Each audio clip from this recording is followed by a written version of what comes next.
Voy a hablar sobre el efecto de la emisión de partículas en el cambio climático. Como han dicho en la presentación, yo estoy en la Universidad de Castilla-La Mancha. Sí, sí. Bueno, a lo mejor es un tema un poco diferente a lo que se trata normalmente en este congreso, pero yo quiero tratar de convencer de que esto tiene interés, ¿no? Y si pueden pasar a la siguiente.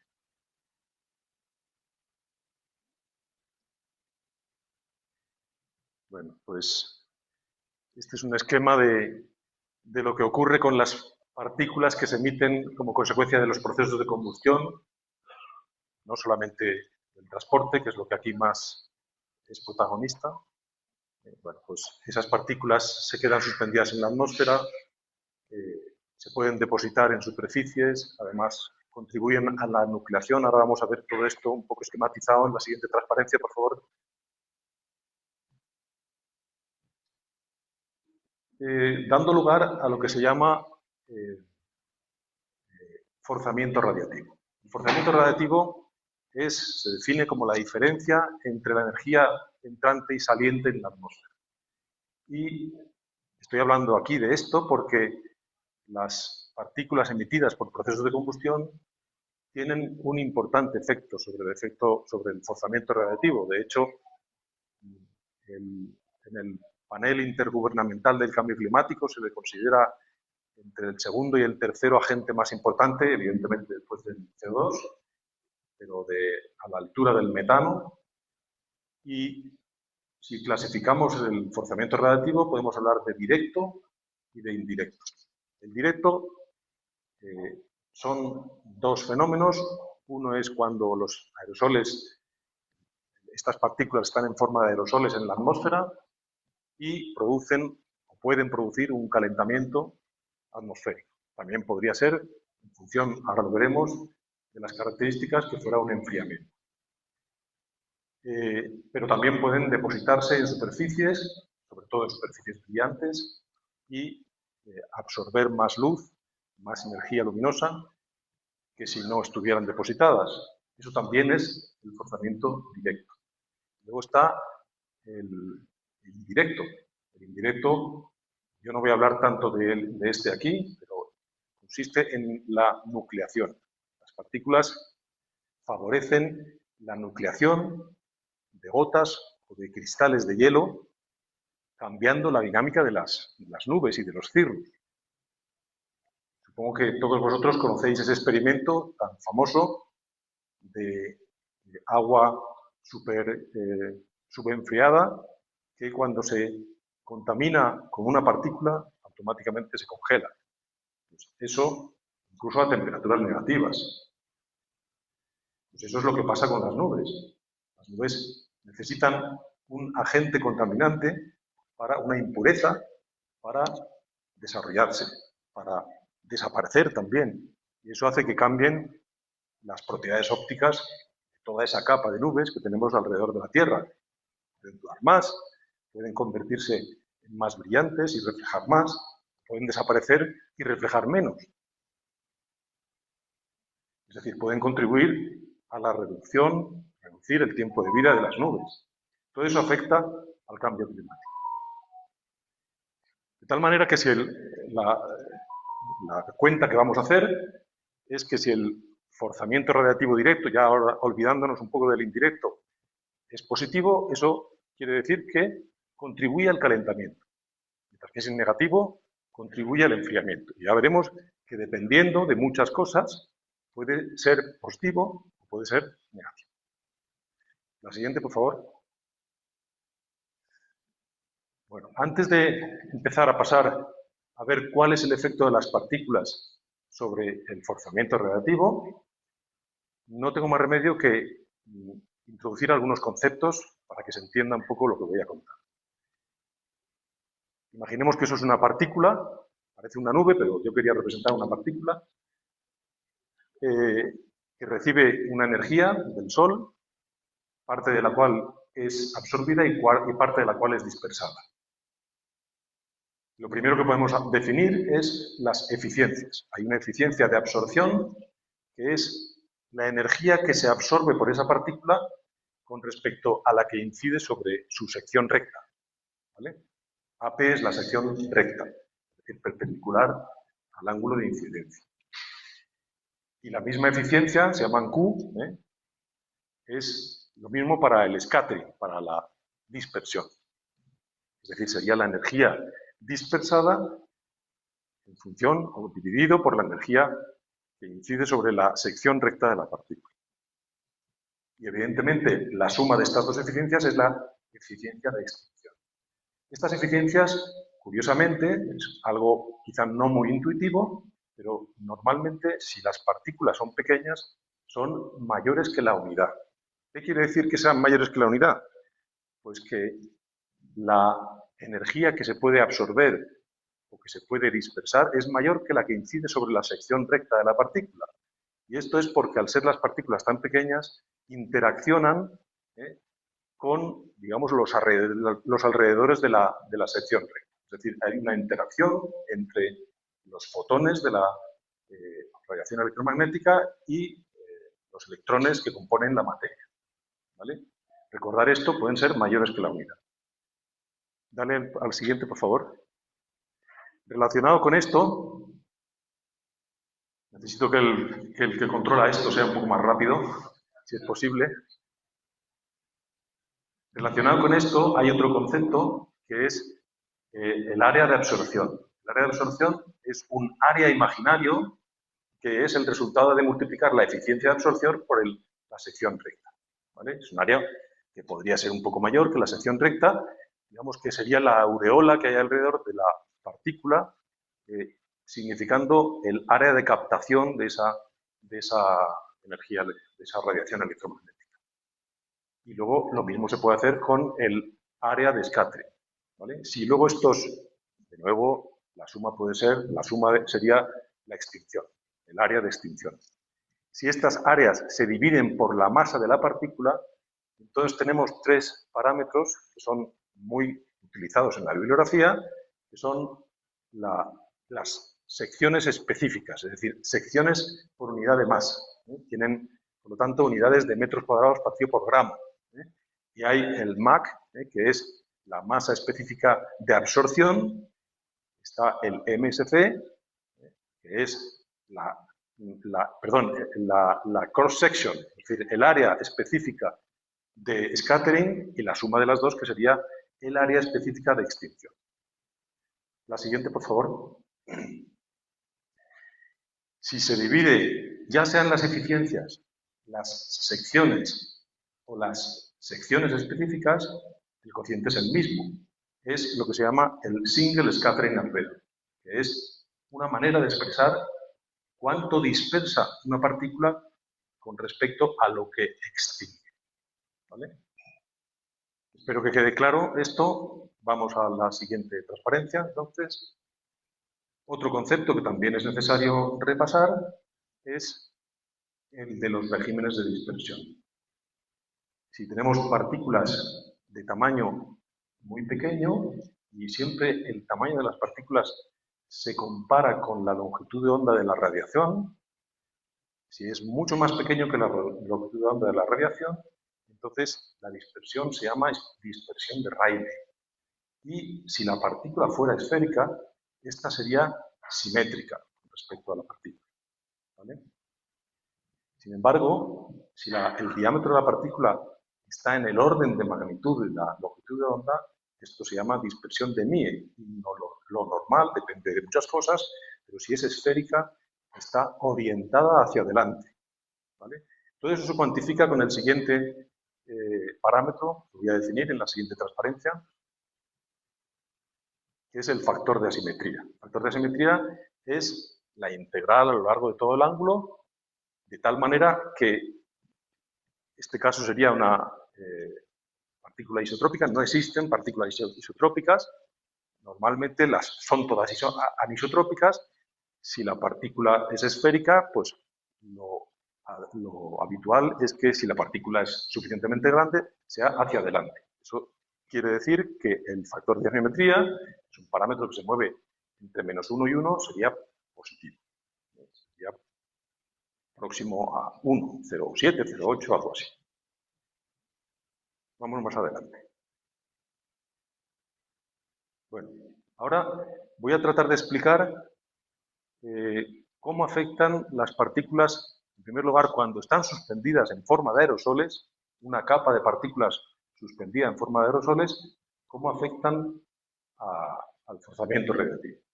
Imaginemos que no hay partículas, la atmósfera está limpia. Por lo tanto, en ese caso, la intensidad de la irradiación solar chocaría contra el suelo y habría una parte de ella que se queda absorbida en el suelo, que sería 1 menos el albedo del suelo. Singer's Catalina albedo es para las partículas, el albedo es para las superficies, por la intensidad de la radiación. Y el resto, es decir, el albedo del suelo por la intensidad de la radiación, eso se reflejaría. Y ahora vamos a hacer un balance entre lo que ocurre cuando sí que hay una capa de partículas. Pasa a la siguiente. Ahí tenemos la capa de partículas. Dale, ahora le tienes que ir dando con ritmo. Ahí tenemos la intensidad de la radiación, que llega a las partículas no tan fuerte, no tan rápido. Bueno, parte de ella se absorbe, es la fichita de color verde. Parte de ella se refleja o se dispersa. Y parte de ella atraviesa la capa de partículas y eso va en función de la transmitancia, que es la T. Transmitancia es igual a 1 menos la reflectancia y menos la absorbancia, ¿vale? Lo que se refleja es la reflectancia y lo que se absorbe va multiplicando con la absorbancia. Pero ahora resulta, dale otra vez, por favor, que en el suelo refleja, con lo cual tenemos el producto de la transmitancia por el albedo del suelo. Y algo se queda absorbido en el suelo, que es la transmitancia por 1 menos el albedo, como hemos visto antes. Dale otra vez, por favor. Ahí se vuelve a absorber, parte de lo que se transmite, parte se transmite otra vez saliendo de la atmósfera y parte se vuelve a reflejar. Dale otra vez, por favor. Parte se vuelve a reflejar desde el suelo, otra parte se absorbe en el suelo y otra se refleja hacia la capa de partículas. Dale otra vez, por favor. De nuevo, parte se absorbe, parte atraviesa, se transmite y parte se refleja. Dale otra vez, por favor, y así sucesivamente. Si ahora echamos cuentas de todo lo que ocurre aquí, dale otra vez, por favor. Aquí hemos vuelto el esquema entero de lo que acabamos de contar. Dale otra vez, por favor.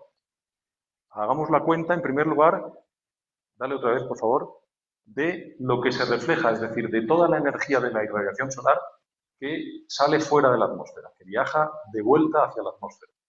En ese caso, tenemos la suma de todo lo que está en el rectángulo rojo de arriba, que es la reflectancia por la transmitancia al cuadrado por el albedo, etcétera, etcétera. Es la suma de todos los términos que hemos visto antes. Todo eso se puede organizar en una serie numérica y allí está a la derecha la suma. Si ahora comparamos qué es lo que ocurría cuando no había partículas con lo que ocurre cuando hay partículas, tenemos que el cambio de la reflectancia en la reflectancia es este de aquí. Es decir, la reflectancia que teníamos al principio menos lo que acabamos de calcular ahora. ¿De acuerdo?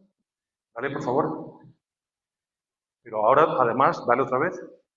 Vamos a contar lo que se absorbe, que es todos los términos que están en el rectángulo verde, que están aquí contados. De nuevo se organiza en una serie numérica y queda esto de aquí. Por lo tanto, bueno, pero también tenemos que contar no solamente lo que se absorbe por la capa de partículas, sino también lo que se absorbe en el suelo. Dale, por favor, que es lo que está en gris. El rectángulo gris es otra serie numérica. Las dos series numéricas las juntamos en series numéricas y queda este resultado. No hace falta que hagáis las cuentas, las podéis hacer con tranquilidad. Pero lo que está claro es que el cambio en la absorbancia es lo que ocurría antes menos lo que ocurre ahora. ¿Vale? Que es esa expresión de allá. Adelante, por favor.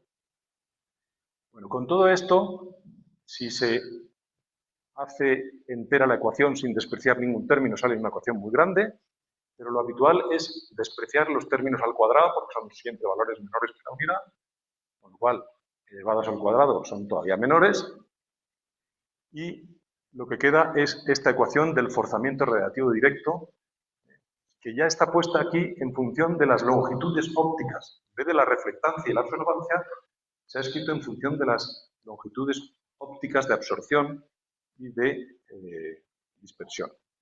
¿Vale? La longitud óptica es la carga de partículas, no, perdón, no, hacia atrás. Aquí. La longitud óptica es la carga de partículas multiplicado por la capacidad que tienen esas partículas para absorber o dispersar, que son los parámetros que al principio he definido. ¿De acuerdo? Bien.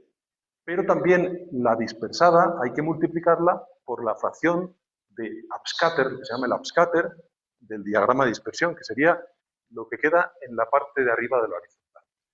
Esa beta tiene una correlación que se ha estudiado mucho en la bibliografía. De tal manera que tenemos esa ecuación, si conocemos la irradiancia porque la hemos medido, pues ponemos la que hemos medido, y si no, si queremos hacer cuentas globales, por ejemplo, de todo el mundo, de toda la Tierra, pues entonces podemos usar la irradiancia solar externa, que son 1370 vatios por metro cuadrado. Podemos usar la fracción del día iluminado, nos vamos a poner las 24 horas del día, tenemos la mitad. Podríamos poner la transmitancia de la atmósfera, está en media entre 0,47 y 0,79, y podríamos poner una nubosidad media de 0,6. Y con eso se pueden hacer un poco las cuentas de cuál es el impacto de estas partículas sobre el cambio climático. Lo mejor es usar esa ecuación con datos experimentales, evidentemente. Bueno, de tal manera que esa ecuación también la podemos directamente sustituyendo, poner en función del MAC y el MEC, que son, y el SSA, el Single Scattering Albedo, que son las propiedades ópticas de las que hablamos. Con lo cual tenemos una ecuación muy importante que se puede usar para hacer estas cuentas. Adelante, por favor. Y aquí tenemos algunos gráficos que representan los resultados de estos balances. Lo que está representado es el forzamiento radiativo directo dividido por la intensidad de radiación solar, con el fin de dimensionalizarlo, y se puede observar que dependiendo de la absorbancia y de la reflectancia, podemos tener un forzamiento positivo, es decir, que contribuyen al calentamiento, o un forzamiento negativo, es decir, que contribuirían al enfriamiento. Pero lo que es interesante observar es, en primer lugar, que los aerosoles que más reflejan, que son los que están en la parte de aquí abajo, en realidad contribuyen al enfriamiento atmosférico. Que los absorbentes, que son los que están en la parte de arriba, contribuyen al calentamiento atmosférico. Luego, si comparamos la figura de la izquierda con la de la derecha, esa figura de la izquierda es para un albedo del suelo de 0,18, que es el que tiene un asfalto urbano, por ejemplo, mientras que ese de ahí de 0,8 es el que tiene una superficie nevada, que son las más reflectantes de todas. Fijaros la diferencia tan enorme. Es decir, otra conclusión es que los suelos muy reflectantes, como las superficies nevadas, por ejemplo, hacen que multiplican el efecto de los aerosoles, ¿vale? Y además lo hacen más positivo. Veis que se van a valores más positivos. Y otra conclusión es que un mismo aerosol con unas determinadas características contribuye más a calentar en el suelo reflectante, esos valores son más positivos que en un suelo absorbente. ¿Vale? Bueno, pues en el caso particular del hollín, que es el componente de las partículas emitidas en los procesos de combustión, estamos hablando de partículas que son muy absorbentes, son muy negras, y por lo tanto, y muy poco reflejantes, y por lo tanto son grandes calentadores atmosféricos. Es la conclusión que se obtiene de este balance que hemos hecho. ¿De acuerdo? Pero depende, acordaros, depende de muchas cosas. Depende de sus propiedades ópticas, de sus parámetros que hemos llamado el MAC, el MSC, etcétera, y ya veremos que dependen de muchas más cosas. Pasa a la siguiente.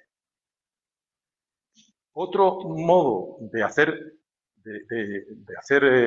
forzamiento radiativo directo es cuando directamente tenemos una superficie y esas partículas se depositan sobre la superficie, en cuyo caso, pues hay también una cantidad absorbida y una cantidad reflejada. De tal manera que el forzamiento radiativo directo debido a los sedimentos sería la diferencia entre el albedo antes y después de contaminarse con partículas. ¿Vale? De tal manera que el forzamiento radiativo total sería la suma del provocado por los aerosoles, que es el planteamiento que he hecho antes, más el provocado por los sedimentos, que es este planteamiento, más el indirecto del que no he hablado. Pasa a la siguiente, por favor.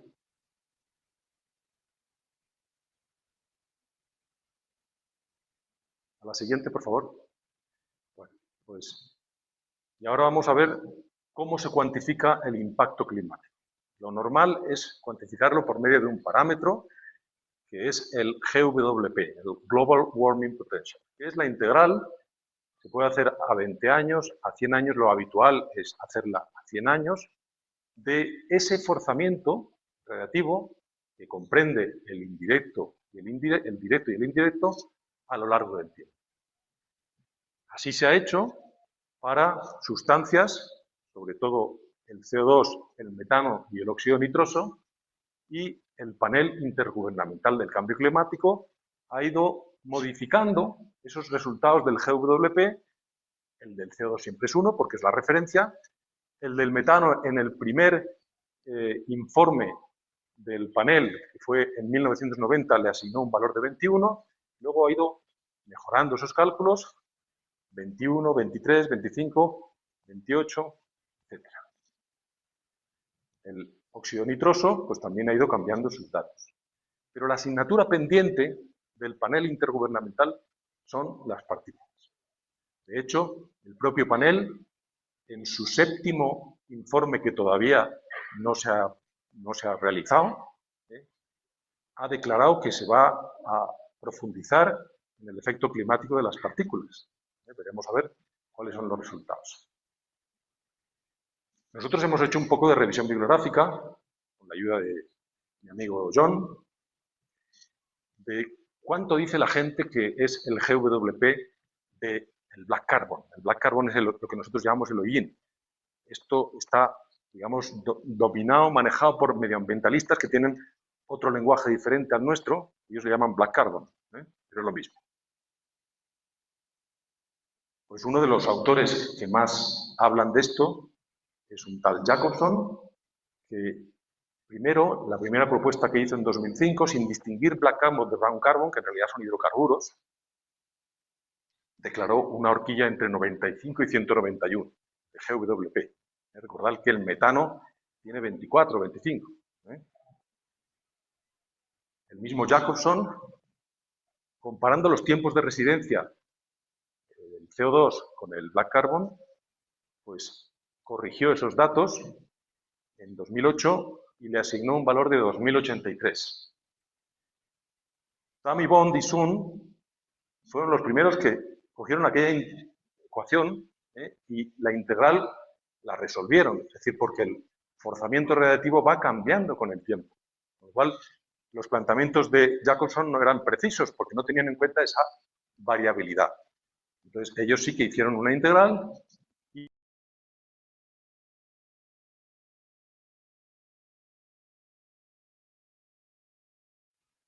el forzamiento radiativo de las partículas depende de muchas cosas. Depende de la superficie, eso por lo menos algunos lo tuvieron en cuenta, pero también depende del tamaño de las partículas, depende de la composición química y depende de la nanoestructura. Es de lo que voy a hablar un poco a partir de ahora. Bueno, no, he exagerado un poco diciendo que no valen para nada, porque siempre se pueden hacer aproximaciones, pero son cálculos muy estimativos, poco precisos. El siguiente, por favor.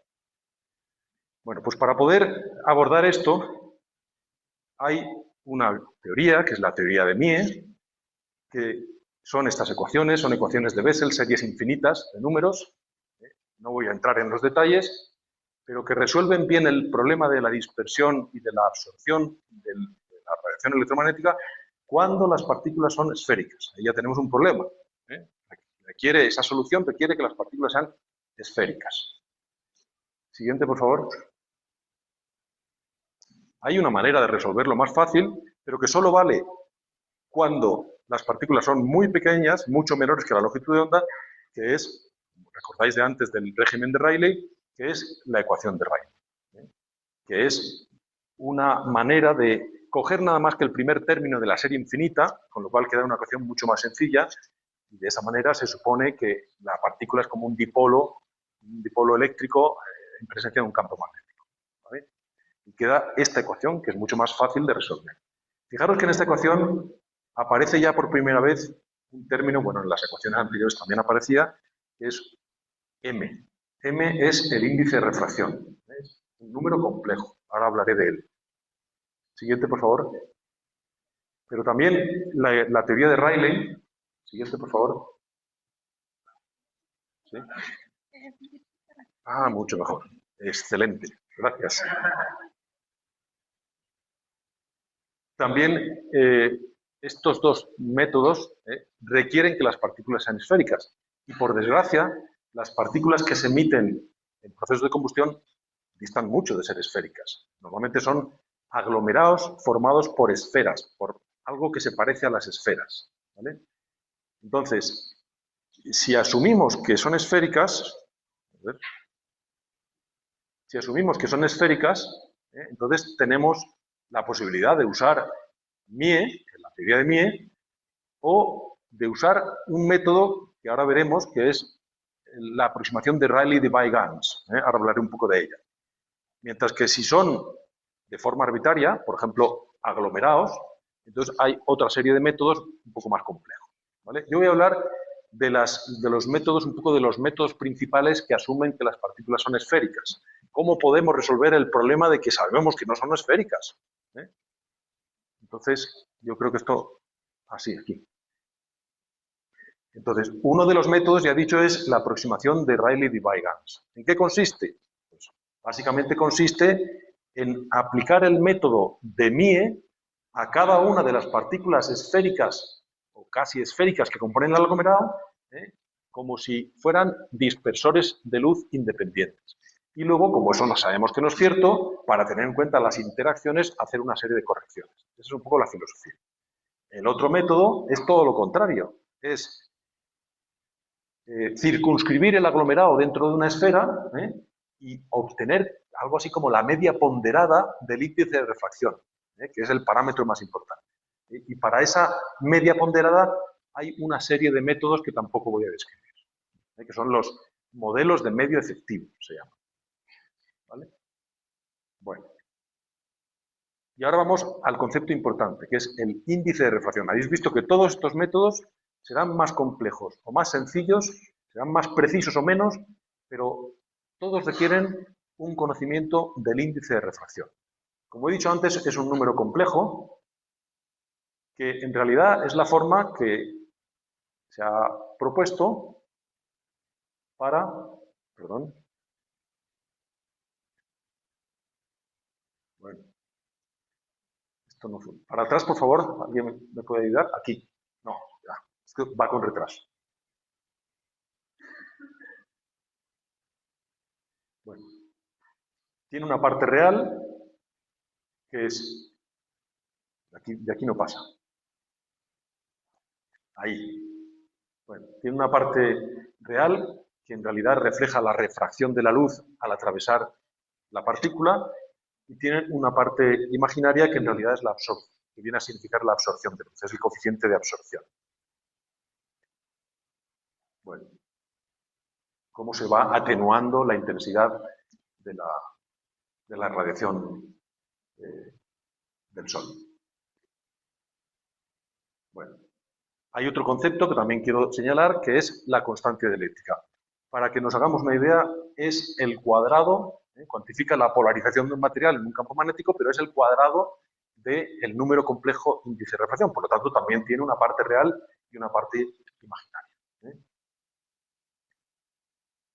Bueno, lo bueno es que haciendo un poco de matemáticas, pues se puede pasar del índice de refracción a la constante eléctrica o de la constante eléctrica al índice de refracción haciendo estas operaciones. Son operaciones de raíz cuadrada o cuadrado complejo.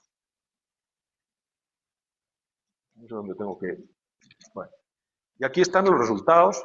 Estos son resultados propuestos por diferentes autores en la bibliografía. Esto es una revisión bibliográfica donde frente a la longitud de onda, estos son valores espectrales, es decir, cambian con la longitud de onda, en el rango que nos interesa, que es el rango de la radiación del Sol, pues hay gente que ha propuesto todo esto. Para la parte imaginaria, estos valores, recordad que la parte imaginaria es fundamentalmente la absorción, y para la parte real todo esto.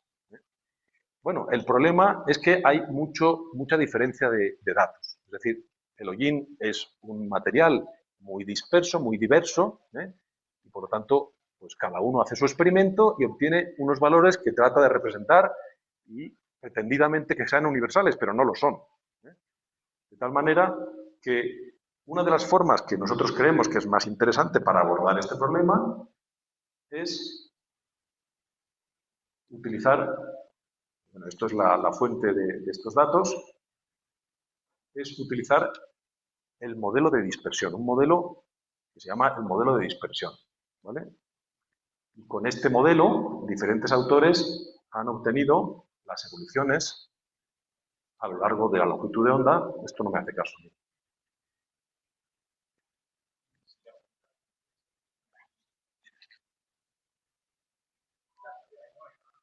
Bueno, aquí. Me pasé. Bueno, este es el anterior.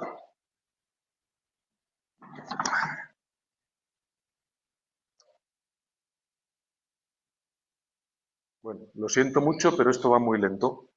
Y así es un poco difícil coger... Bueno, pues estos son resultados del modelo de dispersión. Pero el modelo de dispersión, vamos a contar un poco qué es el modelo de dispersión. Es un modelo que asimila el comportamiento de las nubes electrónicas, de la interacción entre los fotones y los electrones del material con un muelle. Un muelle, aquí hay muchos ingenieros mecánicos, conocen la ley de Hooke. El muelle pues tiene un amortiguador, bueno, un conjunto amortiguador-muelle, ¿vale?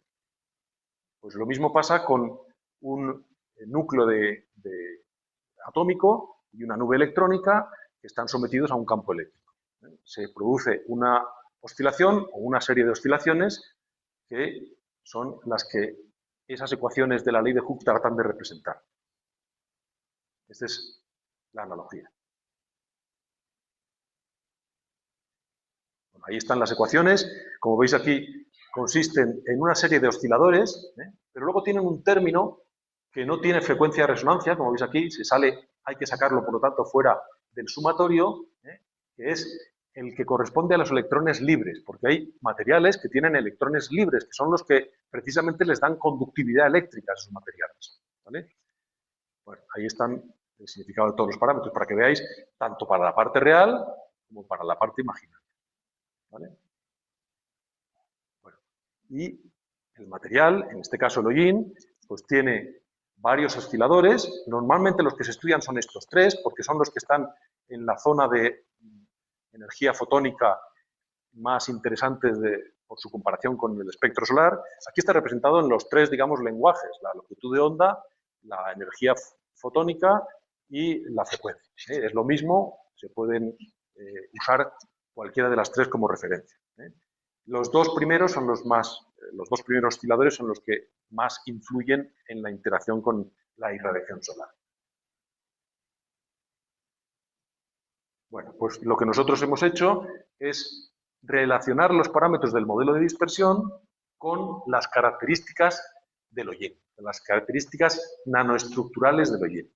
Y por eso, pues aquí hemos utilizado diferentes técnicas como la espectroscopía Raman, la microscopía de alta resolución, la microscopía de fuerza atómica, la espectroscopía de fotoelectrónica de rayos X, la literatura, es decir, las referencias literarias, y la difracción de rayos X. Todo eso nos proporciona información de cómo es internamente esa estructura, y a partir de ahí vamos obteniendo estos resultados para llegar al final al valor del índice de refracción, que es lo que vamos a buscar.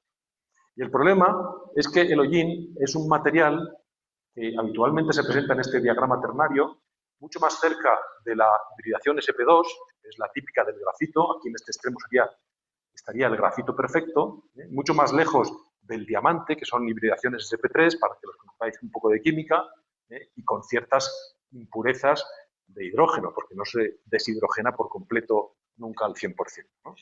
Entonces, esa proximidad a cualquiera de los extremos influye mucho en el índice de refracción, y eso es lo que estamos tratando de simular con el modelo de dispersión.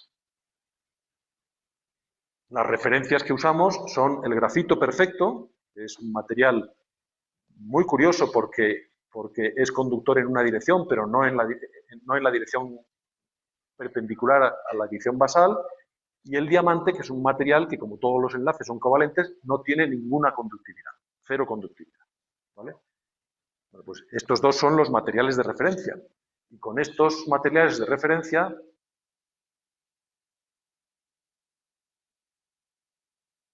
y las impurezas que estarían en el extremo superior de ese diagrama ternario que he comentado, o los defectos que puedan tener la matriz de hollín, que pueden ser pues, la presencia de bordes, porque se rompe el hollín, la presencia de grupos oxigenados, algunos anillos que puedan no ser hexagonales, o la presencia de enlaces sp3 que en realidad están conectando una capa con la capa de abajo, y por lo tanto quitando electrones libres de conducción.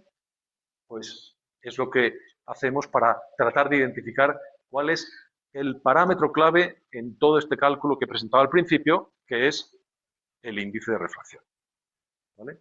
Y aquí tenemos algunos resultados de espectroscopía Raman, de microscopía de transmisión electrónica de alta resolución. Se me ha ido antes de ahora. Bueno, no va para atrás. Aquí quería enseñarlo. Es decir, esta es una foto de hollín, mientras que esta es de grafito perfecto, pirolítico, que como veis aquí está mucho más ordenado que el hollín, que está muy roto. Podemos tener resultados también de difracción de rayos X, de espectroscopía fotoelectrónica de rayos X también. Y todo esto nos van dando estos resultados que nos permiten el cálculo, como ya he dicho, del espectro del índice de refracción.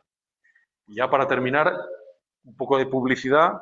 Nosotros hemos desarrollado un modelo óptico de partículas que se llama Optipar, que está alimentado por 4 modelos que también hemos desarrollado nosotros, que son el modelo fractal, que reproduce un poco la geometría fractal de los aglomerados de partículas, con un modelo que se alimenta de fotos hechas al cielo para estimar la nubosidad, que habéis visto que también influye en el balance, con un modelo de irradiación solar, y con el modelo de dispersión que acabo de contar. Y con eso hacemos experimentos en banco de rodillos, con vehículos, midiendo el tamaño de las distribuciones de tamaños de las partículas, contando las partículas, muestreando las partículas con muestradores termoforéticos o electrostáticos, y con equipos ópticos que yo creo que en el futuro los laboratorios de motores o de vehículos deberán tener también no solamente los típicos analizadores de gases o de partículas, sino también equipos ópticos, porque, en mi opinión, todo este estudio de la óptica de las partículas, del efecto climático de las partículas, será cada vez más importante. Con todo eso, y aplicando todas estas técnicas que he comentado antes, no sé si esto me va a hacer caso, pues se van haciendo todos los postprocesados y al final se obtiene los parámetros ópticos de las partículas, y a partir de ahí el índice de refracción, que son lo que alimenta el código Optipar, que es el código de comportamiento óptico de las partículas, comportamiento óptico y climático de las partículas. Y para terminar, algunos ejemplos de experimentos que hemos hecho. Esta es una foto de nuestro banco de rodillos, de un vehículo en el que medíamos pues, la absorción y el scattering provocado por las partículas, en el que además sacábamos muestras de partículas, esto es un ejemplo de un aglomerado, y con eso sacábamos el single scattering albedo, etc. Es decir, hemos adaptado nuestro laboratorio para medir estas propiedades ópticas y este impacto climático. Y otro ejemplo, ya para terminar, son campañas que hemos hecho en la superficie más reflectante que hay, que son las superficies nevadas. Esto fue en Chile, donde con un tubo de escape de una camioneta pues íbamos ensuciando la superficie nevada y luego con un espectroradiómetro íbamos midiendo el espectro entero de cómo reflejaba la luz. Y luego esto es en Madrid, en la Sierra de Madrid, donde también hemos medido pues, el efecto, esto está al lado de una carretera, cómo hemos medido a medida que se iba contaminando pues, ese albedo espectral como consecuencia de la deposición de partículas. Y con esto termino. Si en este caso, bueno, la conclusión es, primera, que el índice de refracción es el principal parámetro óptico, que si no se estima bien el índice de refracción, uno se equivoca en las cuentas que puede hacer que mostraba al principio. Segundo, que ese comportamiento óptico, ese índice de refracción, depende mucho de la estructura interna de las partículas, por lo tanto hay que usar técnicas analíticas para poder analizarlo. Y, por último, que el forzamiento radiativo, y integrándolo a lo largo del tiempo, el Global Warming Potential, depende, por supuesto, de la concentración de partículas, depende de las propiedades ópticas de las partículas y también depende de las propiedades ópticas del suelo. Y ahora sí, con esto termino. Muchas gracias.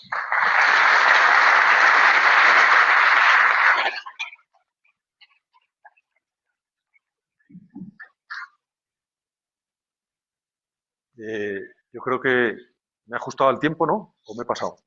¿Sí? Entonces, habría tiempo para preguntas, ¿no? Luis Eduardo. Sí. Por favor, abrimos el espacio para las preguntas. Empezamos a preguntas por ahí para tratar los micrófonos.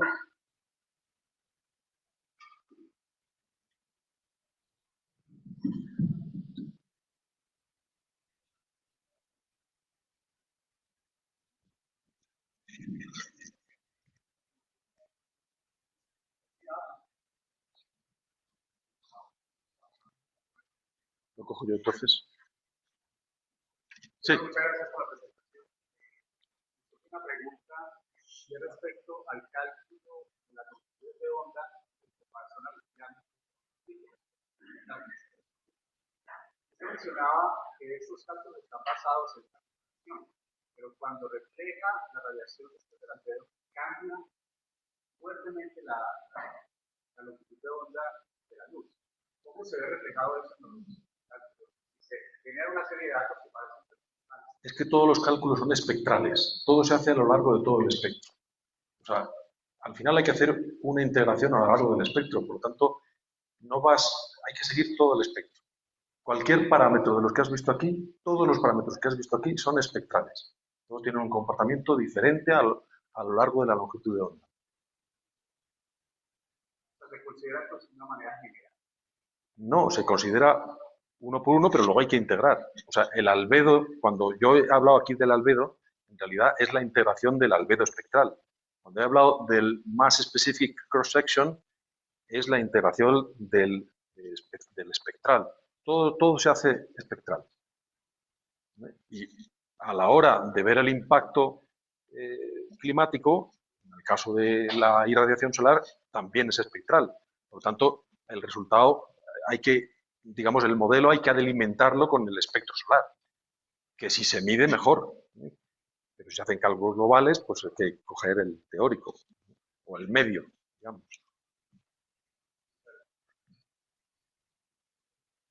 Sí.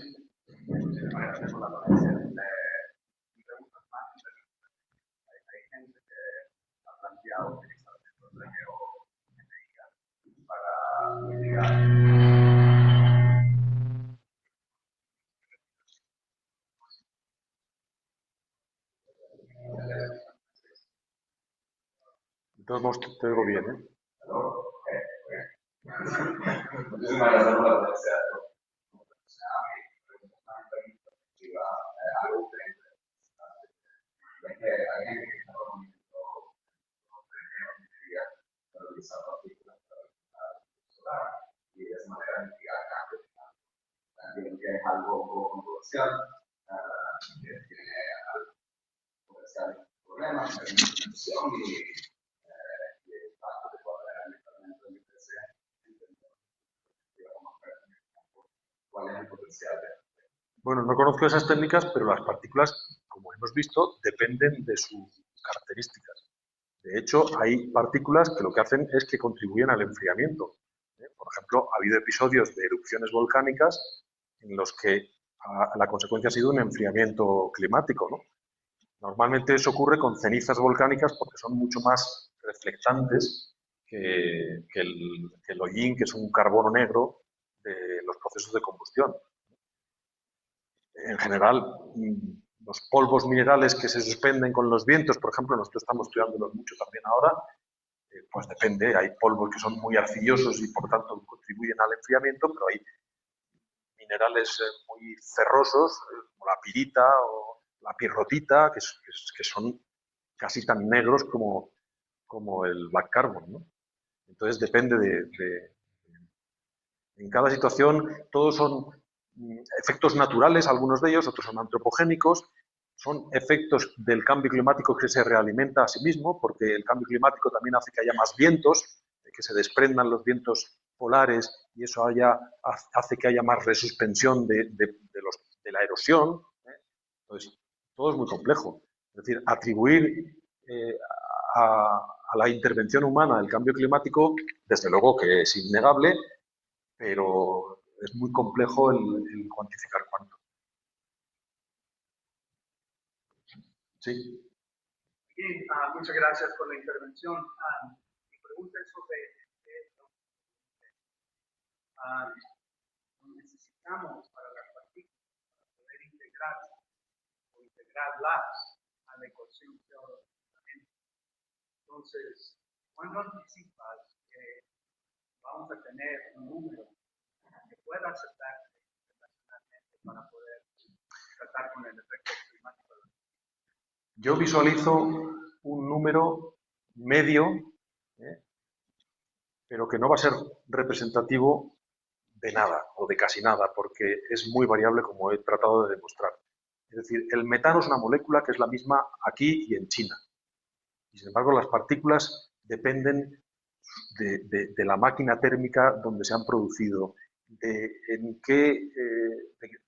la potencia de esa máquina, del combustible que se usó, del suelo sobre el que se han suspendido o encima del cual están suspendidas, de dónde se depositan cuando se depositan, de su forma, de su nanoestructura, de tantas cosas que puede venir un Jacobsen como este y decirte que son 1300, el GWP.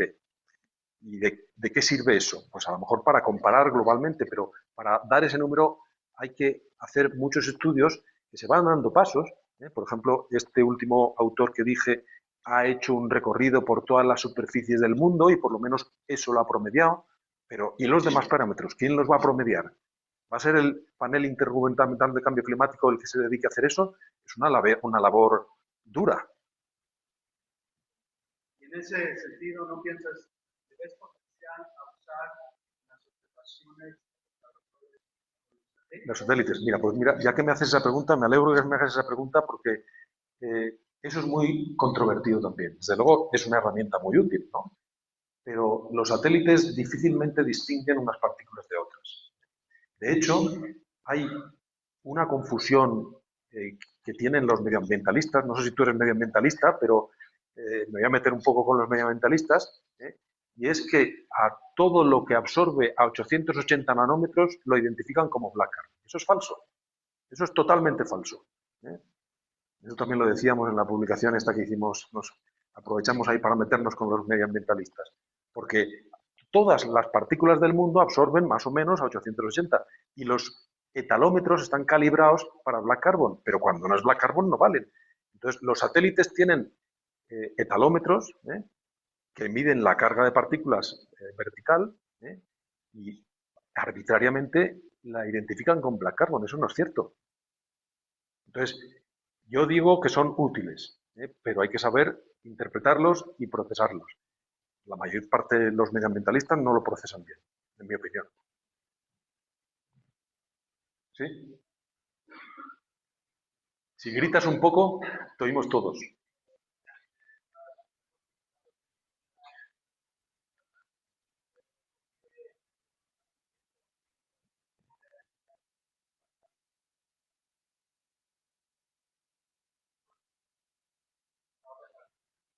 Bueno, el método estándar hoy en día es el conteo de partículas porque, por lo menos en Europa, lo que se exige por las normativas, la Euro 6 y ahora la Euro 7, es contar las partículas, contarlas una detrás de otra, y dar la concentración en número de partículas.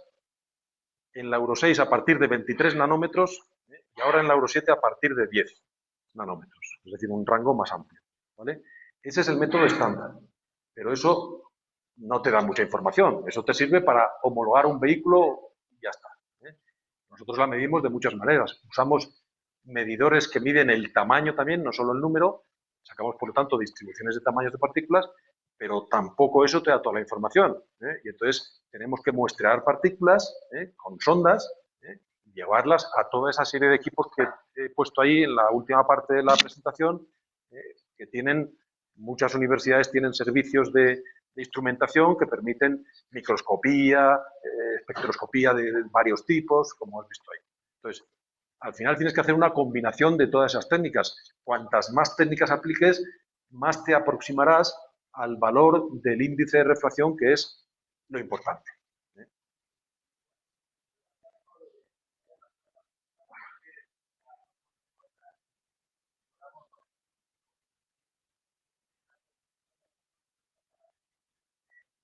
Bueno, pues yo de eso, yo creo que le pasaría la palabra a John, que sabe mucho más de eso. Ahí, él va a hablar de eso. Te remito a la siguiente conferencia. Y así me la quito yo de encima la pregunta. Gracias. ¿Más preguntas? Sí. Sure.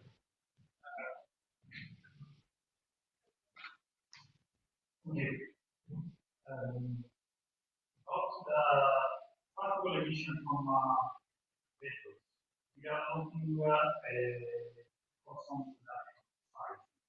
A constant what? Constant reduction size.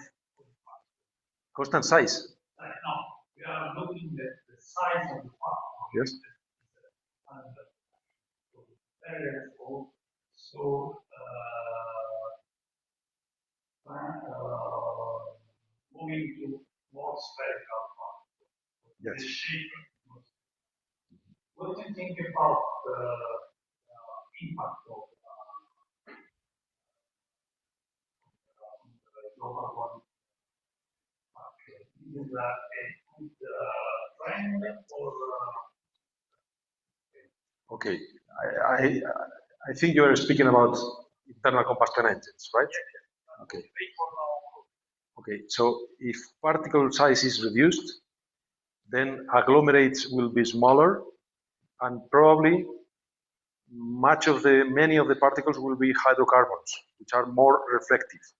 If they are more reflective, it is good for climate change.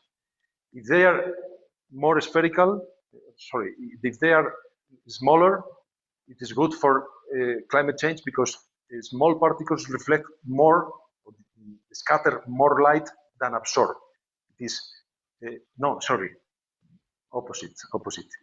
Large particles scatter more than absorb. So in that case, it would be not convenient. Okay. In any case, I don't know if the shape of the particles will be spherical or not. I think that agglomerates are never spherical. You can rarely find a spherical particle without an agglomerate. So this is more complex. If the spherical particle is better or worse for climate change than the agglomerate, I cannot tell you now, but I will have to check my my data. Okay.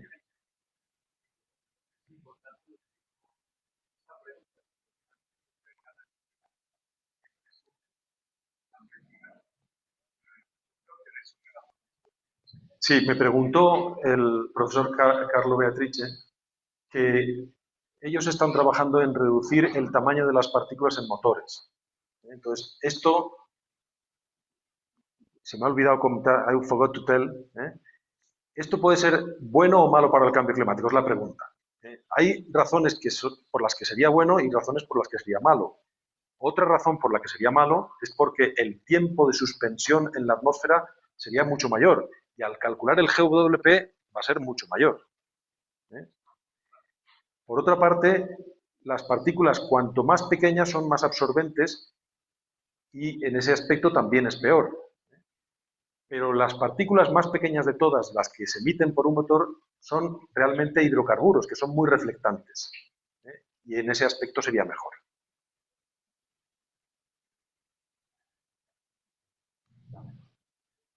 André. Question I have that's related to that question. Some colleagues at Michigan that if we can make certain kinds of sustainable aviation, you will make less particles at a faster up at very high altitude. Those particles could agglomerate less, understand how to use fuel in the combustion process. So the particles don't agglomerate. And we would reduce condensation. Because they remain up from the clouds. But it seems that some of the underlying physics is not well understood. How do you make particles that agglomerate? Just mentioned maybe the personality as large, but also the condensation process when you're in the upper atmosphere. Does that seem like a valid path of thinking about full kind of particles that come out and also how those particles? Yes, I think it's an interesting investigation, of course. Yes, sure. I remain skeptical. Do you remain skeptical? Why? Because you have the turbulent motions, you have thrust. Yeah. The moisture that comes out of the turbulent will always be there. Always be there. And it'll be worse if we were to run out of hydrogen stuff. They're going to make profits. But apparently there are times there's some interesting stuff. Well, we have to invent arguments for developing new sustainable fuels. And that could be one of them. Thank you. ¿Alguna otra pregunta? Sí. Sí, el profesor Beyman preguntó que si, bueno, él sabe que se están haciendo investigaciones con combustibles sostenibles de aviación tratando de que se emitan partículas pequeñas que además se mantengan en la parte de arriba de la atmósfera, donde no intervienen las nubes y por lo tanto no intervienen en los procesos del forzamiento radiativo indirecto que comentaba antes, que es el tema que no he desarrollado, pero que es un tema que hay que también estudiar y es muy importante porque contribuye mucho al forzamiento radiativo. Y bueno, me preguntaba si yo creía que esta investigación valía la pena. Él dice que es escéptico, a mí me parece que es interesante, y bueno, pues a lo mejor no deja de ser un argumento más para favorecer o apoyar la investigación en los combustibles sostenibles de aviación. Yo no creo que haya mucha diferencia tampoco entre los combustibles sostenibles de aviación y los que se están utilizando en la automoción. En realidad, los procesos de producción son muy parecidos. Mi pregunta es, ¿cómo ayuda este estudio a solucionar el problema real del durante mucho tiempo, dependiendo de lo que ahora investigamos, tenemos la culpa y pensando, por ejemplo, en aerosolos, sabemos que la concentración realmente se da muy embargo, no nos quieren echar la culpa a cierto tipo de tipo de la atmósfera. Entonces, para realmente encontrar una solución que sea viable, que sea pareciera una buena aproximación vista y es que realmente afecta. Por ejemplo, a alguien puede llegar a decir que los carros eléctricos contaminan más por la forma en que se produce la o como pasó con el plásticos. Ya se papel puede contaminar. Entonces, ese punto, si es una motivación estar haciendo para encontrar la verdadera. Bueno, yo creo que como en todo, el primer paso para resolver los problemas es conocerlos. Entonces, aquí no estamos resolviendo nada, estamos tratando de conocer un poco lo que pasa. Si no se conoce, es imposible resolverlo. Eso es lo primero. Y bueno, aquí intervienen muchas cosas, como tú has dicho, es decir, habrá que eliminar los motores de combustión interna porque emiten partículas que sabemos que son perjudiciales para el cambio climático. Pues los vamos a sustituir por unos vehículos en los que a lo mejor se generan más partículas procedentes de los frenos o del asfalto, porque pesan más. Otras partículas que también hay que estudiar, ¿no? Entonces, bueno, yo creo que lo que hay que dar es pasos para saber todas estas partículas y lo que he dicho antes de los polvos minerales, la erosión, etcétera, todo contribuye. Unos mejor, otros peor, unos más, otros menos. Entonces, lo que hay que dar es pasos de conocimiento. Yo creo que para resolver, para hacer políticas ambientales, hay que conocer el problema. Muchas veces las políticas ambientales se hacen sin conocer el problema. Lo que defiendo es el conocimiento.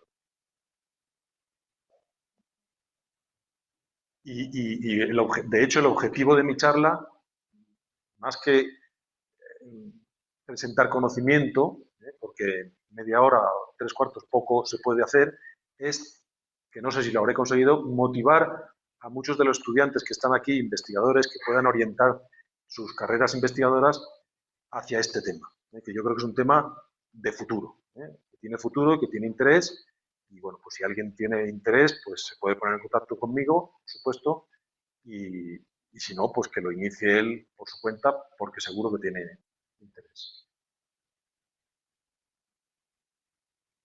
¿Alguna pregunta más? Sí.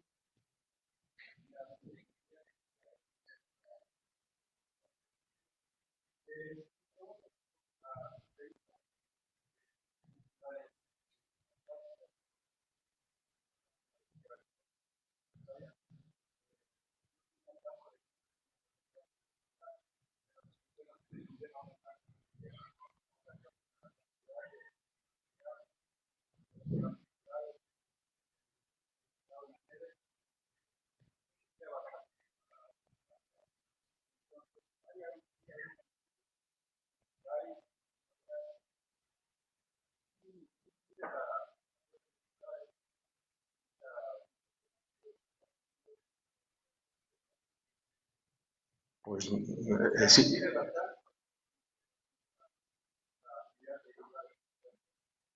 Mi respuesta es que incide bastante. Hay estudios, nosotros hemos hecho estudios sobre eso, incluso nos hemos ido a la Antártida a medir el albedo de la superficie y cómo se ve afectado por la deposición de partículas. Hemos cogido muestras de nieve que estamos analizando y las tratamos de relacionar con la pérdida de albedo, junto con otros tipos de partículas, como por ejemplo las algas, ¿no?, que también están proliferando cada vez más. Y en la zona de Ushuaia, pues no conozco Ushuaia, pero conozco la Antártida y además hemos medido también en zonas al lado de carreteras. Por ejemplo, estas dos fotos que he mostrado son dos sitios, el Portillo y Cotos, uno en Chile y otro en Madrid, en España, que están justo al lado de una carretera con mucho tráfico vehicular. Y ahí se nota muy fuerte la pérdida de reflectividad, de albedo, que tiene como consecuencia de la deposición progresiva de partículas de hollín sobre la superficie nevada. Es un efecto muy importante. No, luego viene otra nevada, las tapa, y vuelve a seguir depositándose. Bueno, pues las que se quedan en la parte de abajo se van, cuando se derrite, se van al suelo. En fin, estos son ciclos, pero durante los meses de invierno, pues hay un efecto que es importante. Y además esto perdón, influye no solamente en el cambio climático, sino también en los recursos hidrológicos, porque esa absorción de luz hace que se derrita antes la nieve. Y el derretimiento de las nieves es la gestión que tenemos para dosificar los recursos hidrológicos. Es muy importante también ese efecto. Muchas gracias. ¿Había una pregunta más por ahí? Sí. Sí. Sí, muchísimas gracias. Una pregunta acerca de entrevistado. ¿Cuál es la propuesta Sí. acerca de un modelo de gestión de partículas? Sí.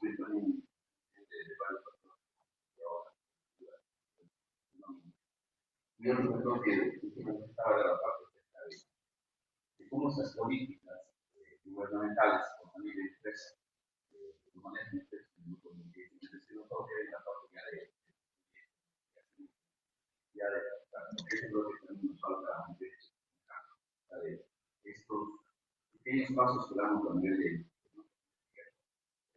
de como otro grupo de investigación y luego como recomendación. Bueno, una recomendación es, esto es un tema muy interdisciplinar, que requiere especialistas en muchos temas muy diferentes. Entonces, uno se podrá preguntar, ¿qué hago yo que soy ingeniero mecánico con estos temas que son medioambientales? Pero yo creo que en la conjunción de diversas especialidades donde está el posible éxito, ¿no? Es decir, también habrá alguien que tenga que decirle a los medioambientales qué es el black carbon, que no lo saben muy bien, ¿no? Entonces, bueno, pues yo creo que la primera recomendación es la unión de grupos interdisciplinares y, si es posible, internacionales, ¿no? Y la segunda es tratar de hacer proyectos que tengan una repercusión, que se puedan dar recomendaciones a las autoridades, como bien has dicho, por ejemplo, en zonas sensibles como son la Antártida, los parques nacionales, etcétera, etcétera. Muy bien, pues muchas gracias.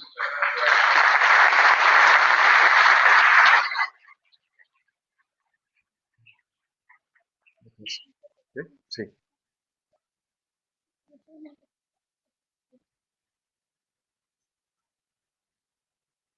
Hola. Bueno, buenos días a todos. Tenemos casa llena. Nada más darles unos avisos. Ahorita vamos a salir a un break aquí a las que es de 10 a 10:30, pero está instalado. Y regresamos, por favor, 10:30 del punto. Aquí en pantalla me hicieron el favor de poner un QR donde se van ustedes a poder inscribir en los talleres de la Escuela Internacional de Verano. Los talleres van a ser hoy en la tarde y mañana en la tarde, y otro que va a haber el miércoles. Son de capacidad un poquito limitada por obvias razones, para hacerlo mejor para ustedes. Nada más inscríbanse, lo pueden hacer una sola vez y ya. Entonces nos vemos en la tarde para talleres.